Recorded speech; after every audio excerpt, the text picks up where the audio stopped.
Hey, what's up YouTube? It is Toy Adventures here again with another figure review. And today, we're taking a look, finally, at the Jurassic World Rebirth Bite and Blast Mosasaurus. So guys, this is the actual in-scale Mosasaurus from the Rebirth line, or at least the main one that you're supposed to get, as opposed to the Super Colossal, which is still probably going to be my favorite.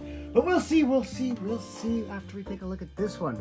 So, Bite and Blast. This packaging obviously got to be unique for the Mosasaurus here.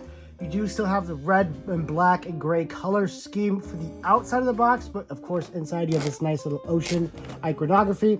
And you also have images up here that show of the little action gimmick. It apparently can thrash back and forth, a classic JP gimmick. And you have the mouth button as well.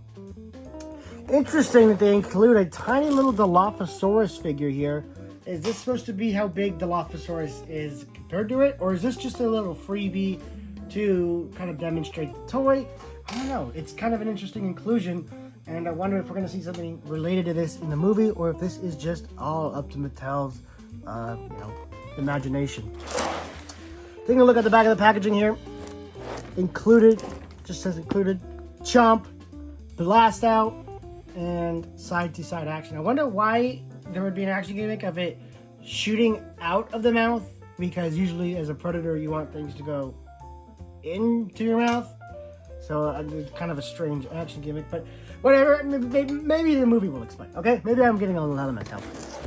Pretty nice image of the dinosaur there, or not a dinosaur. Guys, if I call this a dinosaur in this review, please forgive me. I've been doing so many dinosaur reviews right now, my brain is a little fried. So, it's a aquatic reptile. Okay, this is a prehistoric aquatic reptile. Let's get it right. And let's get it open now because we've taken a look at the box. Here's everything you get in the box. Obviously, it's just the Mosasaurus and the Dilophosaurus. You can't forget the Dilophosaurus. Now we have everything here that comes in a box. Forgot that key little detail. Anyway, this is a really nicely sculpted Mosasaur. I definitely like the body positioning more than the Super Colossal with this more neutral pose. I don't like the curved up pose like they chose for that one. Very strange. So I'm happy at least this one looks normal. As you can see, there's this huge arch right here in the center for the action gimmick. The colors are pretty nice. Sculpting's pretty nice. Much like the Super Colossal, the sculpting is, it's there. It's serviceable. You do get a lot of these, like, almost pimply bumps here on the jaw. And a little bit on the head. Moving here on the back. Pretty standard wrinkly skin with some osteoderms here on the top. And a greenish body like we've seen thus far with black, brown, and dark brown fading, and the stripes and whatnot. So pretty earthy colors on this one. Not really oceanic colors, but very earthy colors, which is interesting for a oceanic creature. But I guess we gotta have something different other than the standard Jurassic World blue, because that's what we've been getting so far. So pretty interesting looking figure here. Now to get onto the gimmick, we'll get onto the size, because that's really what I want to talk about here, is how big it is. But that is for a future development. First, we got to get onto what is this thing able to do, and all of it is here in the tail.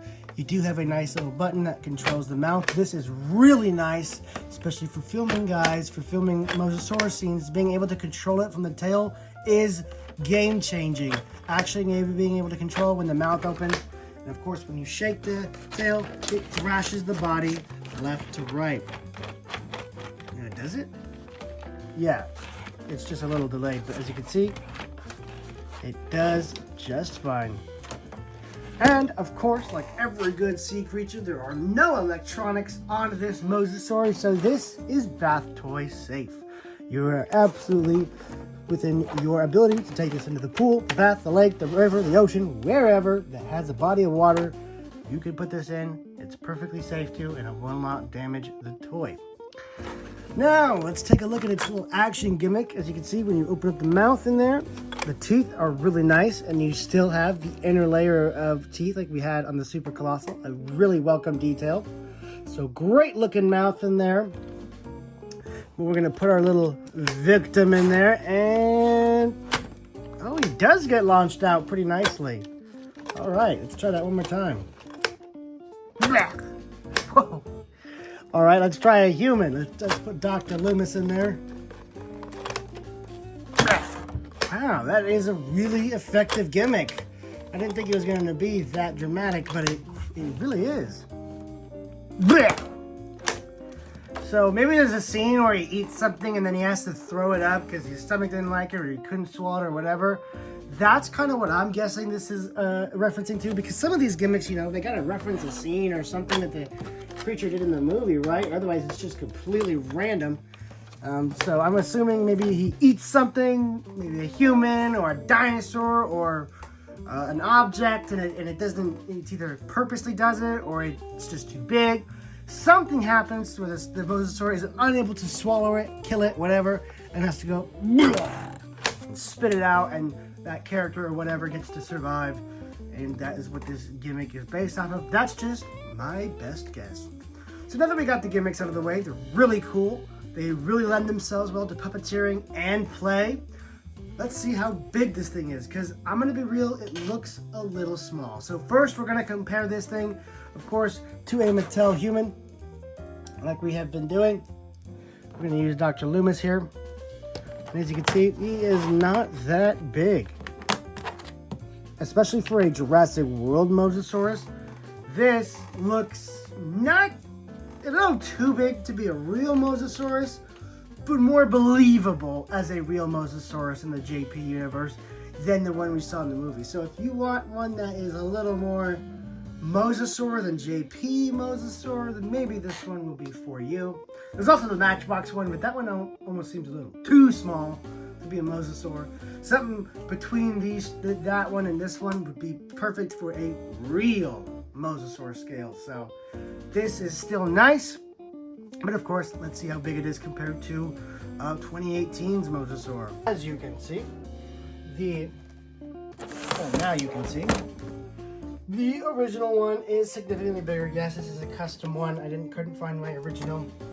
But as you can see, this is a significantly smaller Mosasaur. Now, this could be much like the Spinosaurus, where the actual dinosaur in the movie is smaller than what we've seen before.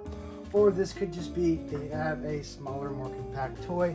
I guess we'll just have to wait into the movie to see which of those is true. But, yep, it is smaller, shorter, and much, much thinner.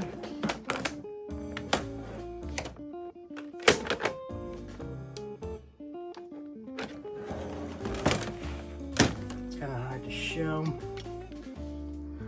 See, one is mobile, more thin,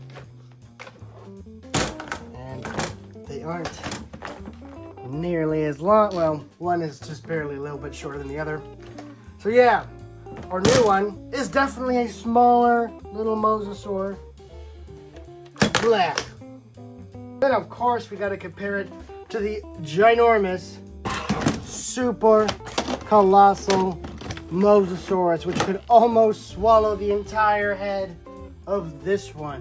What a dramatic size difference. This thing looks like it could be a juvenile for this one. You know, just a little calf swimming up right beside it. I mean, take a look at that. That is a significant size difference. But that's what you want out of a super colossal, isn't it? So anyway, guys, that has been my review for this new Mosasaurus toy. As a toy, I think it's superb. Great action gimmicks. The sculpt is really nice. And the puppeteering gimmicks are especially welcome for me. It is bath safe. And yeah, there's really nothing you can really complain about. Even if you really wanted it to be bigger, you have bigger options. You have way bigger options. So if you want a bigger toy, this one's not for you. But if you want a cool, functional toy, this one's absolutely for you. I think it's great. I still think maybe the other one's my favorite. I don't know. This one's very strong competition just because of its functionality. So I'm undecided. I have to be real. I'm undecided. I really like the Super Colossal because it's just an absolute sea monster, this Leviathan. And I also like this one because it's a really cool toy and it's fun. So I love them both. I can't decide, but I'm gonna go ahead and give this one as a toy a 8 out of 10. No, 7. 8 was a little too much. That would be more if this thing had a great sculpt, maybe a bit more bulkier, and maybe better gimmicks. But as it stands, this one is a solid 7 out of 10. You know, sculpt is good, paint is good, action gimmicks are definitely an improvement over the 2018 one. Nothing groundbreaking or crazy. It doesn't swim or anything, but it does have swimming motion, kind of, or thrashing motion, and it does have biting motion, or at least ejection, a gimmick. It works as both kind of the ejection and also as a chomping gimmick, so it does double duty in that regard. So yeah, 7 out of 10. Anyway, that's been my review for this thing. I'm really happy with it, and so let me know what you guys think about it down in the comments. I know I've been getting a ton of requests for all different types of Rebirth reviews. I hear you guys. You guys want me to look at the Titanosaurus. You guys want me to look at all the other future stuff, the Power Surge T-Rex. I believe that's what it's called. And I will get to them, guys. We'll get to them. The next part of Journey to Sightsee will happen very soon, okay? I know I'm definitely not going to leave you guys hanging. I want to continue that story. It's not even just going to have one extra part. It's going to have a couple extra parts. So, I have that to look forward to. And, yeah, that's been it for my review. I almost forgot. I almost forget this. There you guys go. For those of you who care, I didn't forget you this time. So, yeah, this has been Toy Ventures, signing out. Peace!